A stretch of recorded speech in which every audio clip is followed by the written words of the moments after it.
안녕하세요. 책 읽어주는 에젤 강미경입니다. 인생의 여러 갈림길에서 어디로 가야 할지를 몰라 우왕좌왕할 때 바른 길로 세밀하게 인도하시는 하나님을 마포 길교회 김상률 목사님의 살아있는 요한복음을 통해 만나보세요. 내가 살았던 강서구 화곡동에서 영등포 방향으로 10분 정도 가면 오목교를 건너자마자 한중상호 신용은행이라고 있었다. 2000년대 초 그 은행과 잠시 거래했었다. 어머니가 갖고 계시던 돈을 투자신탁에 맡겼는데 1억 5천 정도 손해를 봐서 해약한 후 시중은행에 맡기려니 금리가 약했다. 그래서 좀 더 금리 우대를 받으려고 제2금융권인 그 은행에 돈을 맡겼다. 내가 어머니와 함께 가서 정기예금을 든 후 돌아왔는데 그 후부터 기도를 하면 성령님의 음성이 그곳에서 돈을 빼라고 하셨다. 기도할 때 어떤 문제에 대해 불안한 마음, 어두운 마음, 불길한 마음이 자꾸 드는 것이 있다면 그것은 내 안에 계시는 주님께서 기뻐하지 않는다는 뜻이다. 성령께서 주시는 마음은 평안, 기쁨, 밝음이다. 나는 마음의 확신으로 2달 후 그 돈을 뺐다. 당시에는 은행이 부도가 난다는 것은 전혀 예상치도 못하고 걱정도 하지 않던 시대였다. 그런데 돈을 빼고 한 달이 지났을 때 거래하던 그 은행이 부도가 났다. 뉴스 보도를 보고 궁금해서 그곳을 찾아가 보니 은행 안에는 모두가 황당한 결과로 어찌할 바 모르면서 발을 동동거리고 있었다. 만약 내가 성령님이 주시는 말씀에 불순종했다면 어찌 됐을까 끔찍하고 아찔했다.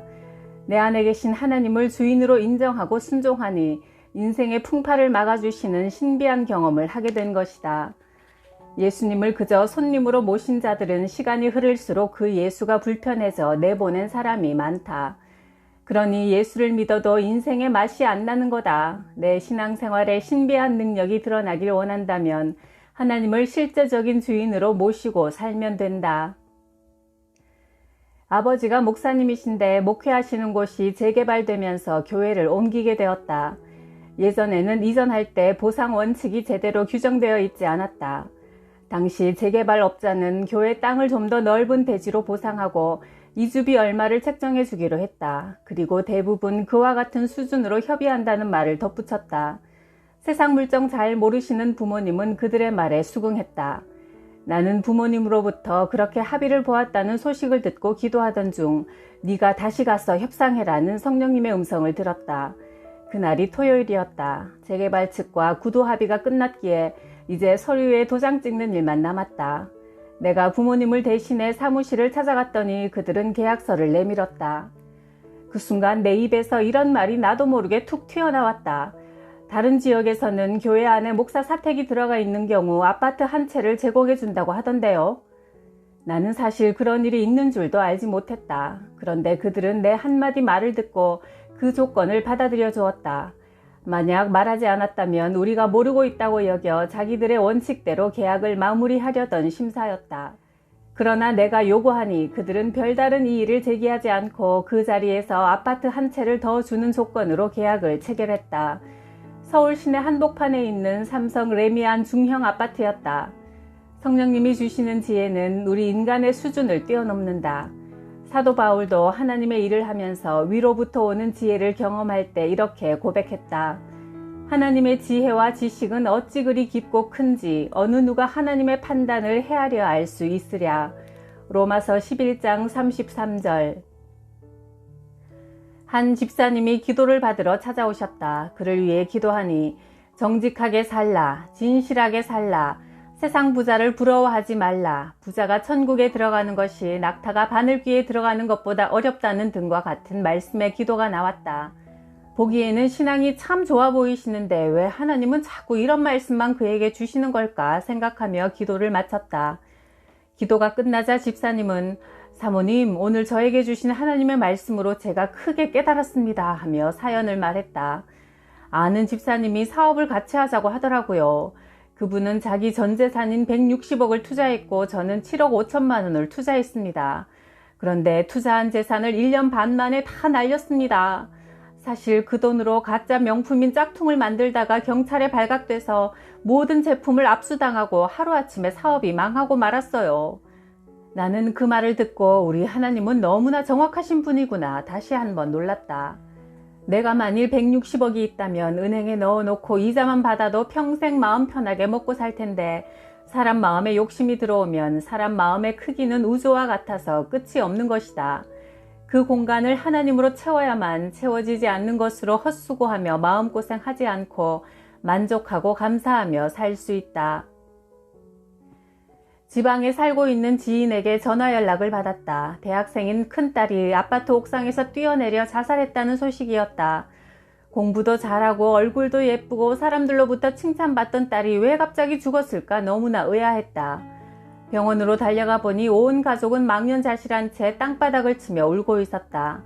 영안실로 들어가 죽은 딸의 얼굴을 보니 얼마나 가슴이 아프던지 눈물이 앞을 가렸다. 예전에 몇 번 만났을 때 나는 예수를 믿어야 한다고 늘 복음을 전했지만 그 딸은 듣지 않고 관심 없는 듯 스쳐 지나가기만 했다.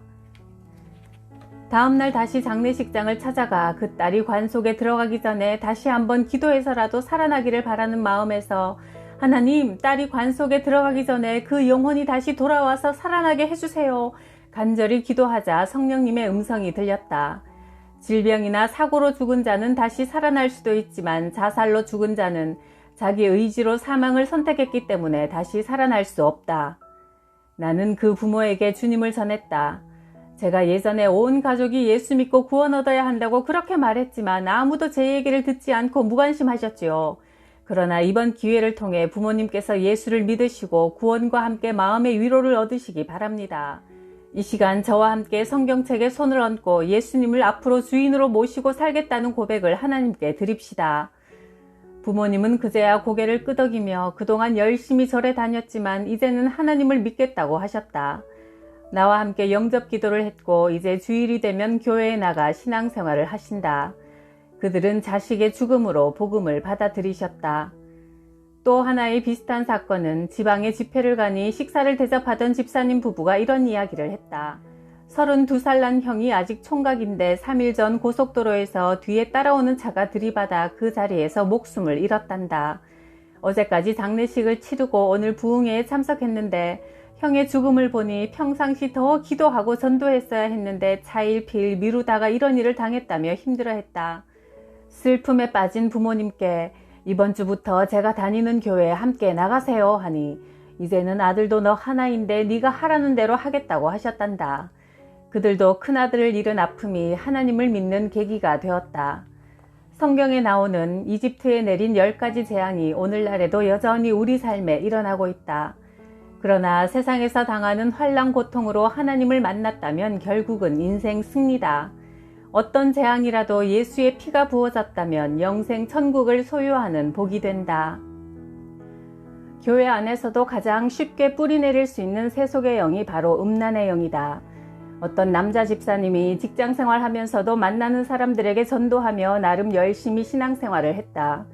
그러다가 어떤 자매를 우연히 알게 되었는데 3번 결혼과 이혼을 반복하고 아이 하나를 키우고 있는 여자였다.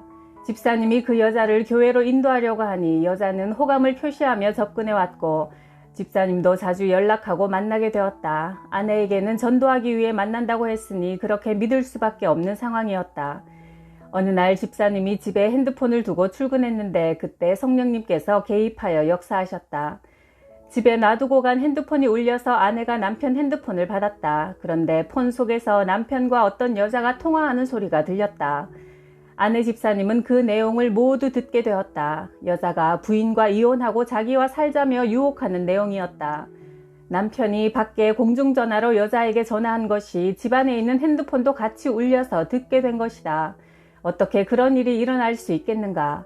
아내가 도청장치를 한 것도 아니고 이중통화장치를 해놓은 것도 아니었다. 밖에서 제3자에게 전화할 때 성령께서 집에 놔둔 핸드폰에도 벨이 동시에 울리도록 역사하여 죄악의 진실이 드러나게 하신 것이다. 성령님은 어떤 상황도 연출할 수 있다. 집사님 부부는 내 신방을 받으면서 그간 음란의 영에 넘어갔던 실상을 고백하고 회개했다. 예수께서 선포하셨다. 회개하라. 천국이 가까이 왔다. 마태복음 4장 17절. 어느 여름 기도원 집회에 참석했다가 경험한 일이다.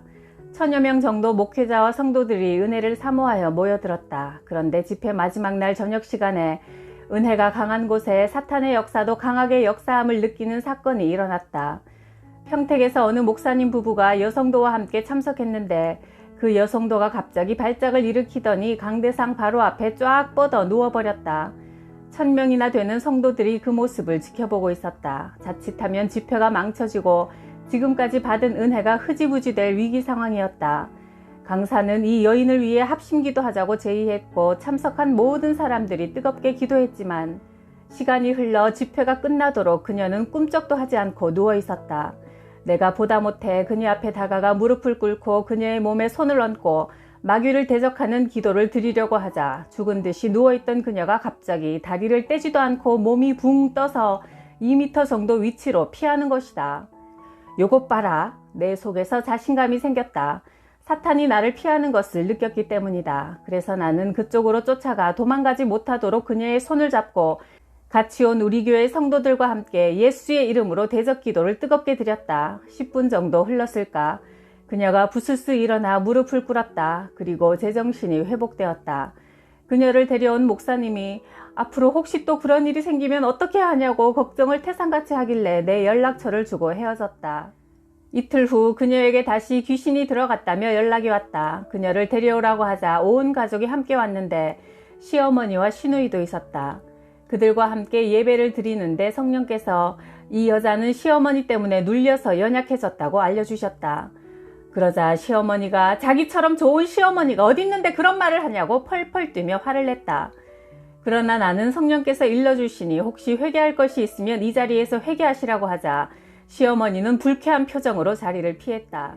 그가 자리를 뜨자 모두들 정말 하나님은 정확하시군요 하면서 그동안 그녀가 눌림받은 과정을 말해주었다. 그녀가 남편을 만나 결혼했지만 결혼하기 전에 사귀던 다른 남자가 있던 것을 결혼 후 시어머니가 알게 되었다. 그래서 며느리가 낳은 아들이 친아들인지 남의 자식인지 병원에 가서 친자 확인을 해야 한다며 만약 친자식이 아니면 이혼하라고 종용했다. 그런 시어머니 때문에 극심한 스트레스를 받은 며느리는 그때부터 정신분열이 생기고 병이 난 것이다. 나는 예배를 인도하면서 그녀에게 이사야 53장 5절 말씀을 암송하게 했다.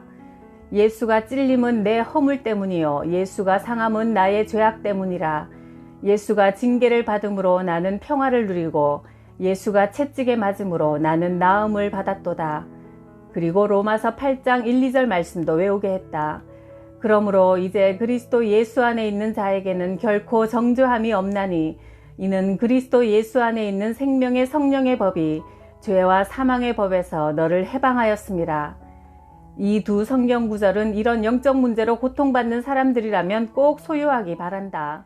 한 번 귀신을 물리쳤어도 그 속에 예수의 생명과 말씀으로 채우지 못하면 깨끗이 청소된 그 마음에 다시 더 많은 귀신이 들어갈 수 있기 때문이다.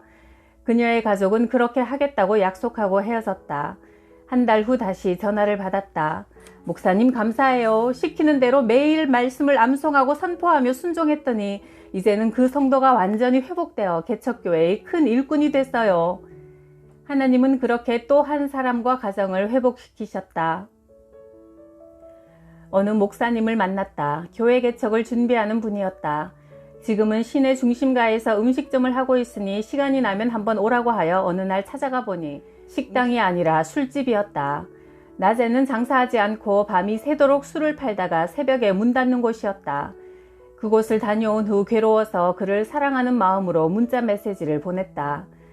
때가 되면 우리 모두는 하나님 앞에 서야 할 텐데 하나님으로부터 구원의 은총을 입고 그 은혜에 감격하여 주의 길을 간다고 하는 사람이 어떻게 불의한 이익을 취합니까? 탐욕과 어둠에 물들어 있는 세상과 야합하여 살아가는 것은 죄입니다. 불의한 재물인 줄 알면서도 유익을 취하는 것은 하나님 앞에 바르지 않습니다. 성경은 악은 모든 모양이라도 버리라고 했습니다. 그렇게 번 돈으로 교회를 개척한들 무슨 복음을 전할 수 있겠습니까? 누구라도 죄를 반복하고 죄에 길들여지면 영적인 감각을 잃습니다. 그런 사람은 교회를 다녀도 설령 목사라 해도 생명 있는 신앙인이 아니라 생명 없는 종교인에 불과합니다. 나는 개척교회를 시작하면서 주님처럼 십자가는 못 지더라도 흉내라도 내보고 싶었다. 당시 성도가 30여 명밖에 되지 않았기에 그들을 위해 한 사람씩 하루 금식 기도를 해주었다. 그랬더니 15년이 지난 지금까지도 그들 대부분이 교회 일꾼으로 남아있다. 성도들 모르게 금식을 시작했지만 어느 신실한 집사 한 분이 내가 금식하는 것을 눈치채고 맛있는 닭죽을 끓여서 사택에 가져왔다. 우리 아이들이 너무나 맛있다고 난리였다. 매주 목요일마다 신유 집회와 상담 사역을 하다 보니 전국에서 많은 목회자와 성도들이 우리 교회를 찾아온다. 그들은 우리 교회 성도들의 모습이 참 밝으면서도 순종을 잘한다고 칭찬하면서 어떤 교재로 제자 훈련을 시켰냐고 묻는다. 예수님이 제자들을 위해 자기 피와 살을 먹이셨듯이 목회자가 주님이 맡겨주신 성도들을 생명 다해 사랑할 때 그들도 교회를 온 맘 다해 사랑하게 된다. 목회자를 통해 예수님의 피와 살을 먹은 성도들이 참된 예수님의 제자가 된다. 고 한경직 목사님께서 은퇴하신 뒤 남한산성 사택에 머물고 계실 때 후배 목사님들이 목사님을 방문했다. 대화가 무르익는 가운데 제자 목사님 한 분이 물었다. 한 목사님, 모처럼 이렇게 한자리에 모였으니 좋은 말씀 한마디 해주세요. 한참을 골똘히 생각하시던 한경직 목사님이 간곡한 어조로 하신 한마디는 목사님들 예수 잘 믿으세요 였다.